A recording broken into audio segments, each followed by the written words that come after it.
Hi സുഹൃത്തുക്കളെ, എല്ലാവർക്കും എൻ്റെ നമസ്കാരം. ഇന്ന് ഞാൻ മറ്റൊരു വീഡിയോ ആയിട്ടാണ് വന്നത്. എല്ലാവർക്കും എൻ്റെ വീഡിയോ ഇഷ്ടപ്പെട്ടാൽ ലൈക്ക് ചെയ്യുക, ഫോളോ ചെയ്യുക, മറക്കരുത്. ചെറിയ ചെറിയ തെറ്റുകുറ്റങ്ങളൊക്കെ കാണും, നിങ്ങൾ ക്ഷമിക്കുക. ഇന്ന് എനിക്ക് പറയാനുള്ളത് രാഹുൽ മാങ്കൂട്ടം എന്ന് പറയുന്ന ഒരു സൈക്കോയെ കുറിച്ചാണ്.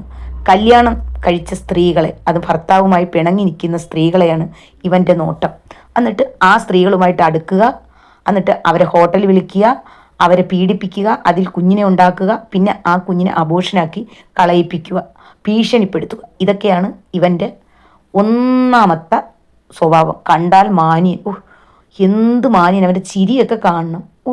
എന്ത് പാവം! ആളുകൾ വിചാരിക്കും പാവമാന്ന്. ഇവൻ്റെ കൈ ഇരിപ്പ് അങ്ങേയറ്റവ. അത് ഒന്നും രണ്ട് സ്ത്രീയൊന്നുമല്ല, 3 സ്ത്രീകളെയാണ് ഇപ്പം പുറത്ത് വന്നേക്കുന്നത്. ഇതിൽ കൂടുതൽ പെൺകുട്ടികൾ ഉൾപ്പെട്ടിട്ട് കാണും. ഇവൻ പകൽ മാന്യനെ പോലെ ചിരിച്ച് ആളുകളെ മുമ്പിൽ ചിരിച്ച്, മാധ്യമങ്ങളെ മുമ്പിലായാലും നമ്മൾ ചില അഭിമുഖത്തിലൊക്കെ അവൻ്റെ ഒരു ചിരിയാണ്. ചിരിച്ച് സുന്ദര കുട്ടപ്പനെ പോലെ പാവത്താൻ, ഒന്നും അറിയാത്തവൻ, എന്ത് മാന്യൻ പോലെയാണ് അവൻ പറയുന്നത്. അത് 3 പെൺകുട്ടികളെ, അത് എത്ര കുട്ടികളെയാണ് അവൻ അബോഷനാക്കി കളഞ്ഞ, ഇത്ര കുഞ്ഞുങ്ങളെയാണ് അവൻ കഴുത്ത് ഞെരിച്ച് കൊന്നതുപോലെ ഈ കുഞ്ഞുങ്ങളെ കൊണ്ടുവന്ന് അബോഷനാക്കിയത്. എന്നിട്ട് ഇവനൊരു പുളിപ്പുണ്ടോ? ഇന്നലെ പോലീസുകാർ അറസ്റ്റ് ചെയ്ത് ഇവനെ ആശുപത്രിയിൽ കൊണ്ടുവന്നപ്പോഴത്തേക്ക് BJP-ക്കാരും ഒക്കെ വലിയ പ്രതിഷേധം നടത്തിയപ്പോഴത്തേക്ക് അവൻ ചിരിക്കുന്നു. ആ ഒരു ചിരി കണ്ടാൽ തന്നെ ഒരു സൈക്കോപാത്ത് എങ്ങനെയാണ് ചിരിക്കുന്ന ആ ഒരു ചിരിയാണ്. ഇത്രയൊക്കെ സംഭവങ്ങൾ ഉണ്ടാകുമ്പോൾ എല്ലാവർക്കും മാനസികമായി ഒന്ന് തളരും, ഒരു ടെൻഷനാവും. അയ്യോ, അറിഞ്ഞെൻ്റെ ഭാവി എന്ന് ചിന്തിക്കും. പക്ഷെ അവൻ അങ്ങനെയല്ല. അവൻ്റെ ആ ഒരു ചിരി, അവൻ ചെയ്തതിൽ അവനൊരു തെറ്റുകുറ്റവും തോന്നുന്നില്ല. ഇവനൊരു പഠിച്ച കള്ളനാണ്. ഇവന് മനസ്സിലായി എവിടെയാണ് ഭാര്യയും ഭർത്താവും പ്രശ്നമുള്ള ആ കുടുംബത്ത് കയറി ആ പെൺകുട്ടികളുടെ മനസ്സിലിടം പിടിച്ചാൽ ഇവൻ്റെ കാര്യങ്ങളെല്ലാം നടക്കും എന്ന് അവന് മനസ്സിലായി. വലിയ പ്രശ്നങ്ങളുണ്ടാവില്ല. കല്യാണം കഴിച്ച ഒരു പെണ്ണാണ്.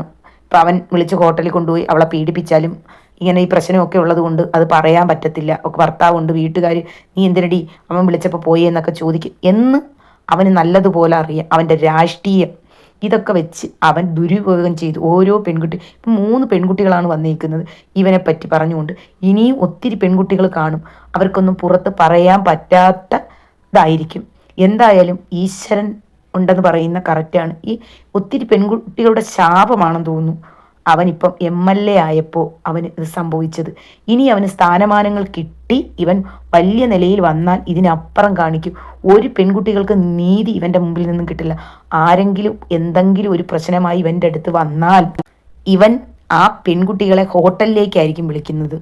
ഇവൻ്റെ സ്വഭാവം വെച്ച് ഇപ്പം മനസ്സിലായി. ഇവൻ ഒരു കൂസലുമില്ല. പോലീസൊക്കെ അറസ്റ്റ് ചെയ്യുമ്പോൾ ഒരു മാനസികമായെങ്കിലും ഒരാൾക്ക് വിഷമം കാണും. ഇല്ല, ഇവന് ഒരു വിഷമവും ഇല്ല. അവൻ്റെ ആ ചിരി തന്നെ കാണുമ്പോൾ അറിയാൻ വെറും സൈക്കോയാന്ന്. ഇവനെ കണ്ടാൽ പകൽ മാന്യൻ. ആളുകളോടൊക്കെ എന്ത് ചിരിയും സന്തോഷവും. അയ്യോ, രാഹുൽ മാങ്കൂട്ടം എന്ന് വെച്ചാൽ എന്തോ വലിയ ആളാണ് അവൻ, എന്തോ പുണ്യാത്മാവാണെന്ന് പോലും. ഇവനെപ്പോലത്തെ സൈക്കോകളെ ജയിലിൽ തന്നെ അടയ്ക്കണം. ഇവനെയൊക്കെ പുറത്ത് വിടാൻ പാടില്ല. അതാണ് ചെയ്യേണ്ടത്. എനിക്ക് ഇപ്പോഴത്തെ പെൺകുട്ടികളുടെ ഒന്നേ പറയാനുള്ളൂ, കുടുംബമാകുമ്പോൾ ജീവിതത്തിൽ ചെറിയ ചെറിയ പ്രശ്നങ്ങളൊക്കെ ഉണ്ടാകും. അതിപ്പം വീട്ടുകാരെ ഇടപെട്ട് ഒത്തീർപ്പാക്കാൻ നോക്കും, ചിലപ്പോൾ രാഷ്ട്രീയക്കാരെ ഒത്തീർപ്പാക്കാൻ നോക്കും. ആ രീതിയിലെടുക്കുക. ഇങ്ങനെയുള്ള സൈക്കോകൾ നിങ്ങളുടെ വീട്ടിൽ വന്ന് ഒത്തീർപ്പാക്കാമെന്ന് പറഞ്ഞ് വന്നിട്ട് നിങ്ങളെ ചൂഷണം ചെയ്യാൻ ഇട കൊടുക്കരുത്. അത് നിങ്ങൾ മനസ്സിലാക്കുക. അവൻ കൊള്ളില്ല, ദുഷ്ടനാണ്, നിന്നെ ഞാൻ കെട്ടിക്കോളാം, നീ ഹോട്ടലിൽ വാ. ഇവനൊക്കെ ഫോണൊക്കെ വിളിക്കും. രാത്രിയൊക്കെ ആകുമ്പോഴാണ് ഫോൺ വിളിക്കുന്നത്. പകൽ കാണുമ്പോൾ നല്ല മാനിയായിരിക്കും. അതിൽ നിങ്ങൾ വീഴാതിരിക്കുക. ചക്കര വർത്താനത്തിൽ വീഴാതിരിക്കുക. ഇവനേക്കാളും ഭേദമായിരിക്കും നിങ്ങളുടെ ഭർത്താവ്. ചെറിയ കുറ്റങ്ങൾക്കായിരിക്കും നിങ്ങൾ ഭർത്താവിൻ്റെ വലിയ കുറ്റങ്ങൾ കാണുന്നത്. അത് നിങ്ങൾ മനസ്സിലാക്കുക. ഇവനെ പോലെയുള്ള ദുഷ്ടന്മാരുടെ കയ്യിൽ വീഴാതിരിക്കുക. ചെറിയ പ്രശ്നങ്ങളൊക്കെ ആകുമ്പം അത് കുടുംബക്കാരും നമ്മുടെ രാഷ്ട്രീയക്കാരും ഒക്കെ ഇടപെടാറുണ്ട്. അത് അതിൻ്റേതായ രീതി. ഇങ്ങനെയുള്ളവന്മാരെ വലയിൽ ചെന്ന് നിങ്ങൾ വീഴാതിരിക്കുക. പെൺകുട്ടികളെ നിങ്ങൾ ശ്രദ്ധിക്കുക. ഇവനൊക്കെ ഒരു സൈക്കോയാണ്. പിന്നെ നിങ്ങളുടെ ജീവിതം പോയി. ചെറിയ തെറ്റുകുറ്റങ്ങളൊക്കെ കുടുംബത്തുണ്ടാവും, ഭർത്താവും ഭാര്യയായിട്ട്. അത് നിങ്ങൾ ക്ഷമിക്കുക. ഇങ്ങനെയുള്ളവന്മാരെ ഒത്തീർപ്പിന് വിളിക്കാതിരിക്കുക. എല്ലാ പെൺകുട്ടികളോടും എനിക്ക് ഇതേ പറയാനുള്ളൂ. ജീവിതമാകുമ്പം പ്രശ്നങ്ങളില്ലാത്ത ഒരു ജീവിതമില്ല മക്കളെ. അത് ക്ഷമിക്കാനും പൊറുക്കാനും പഠിക്കുക.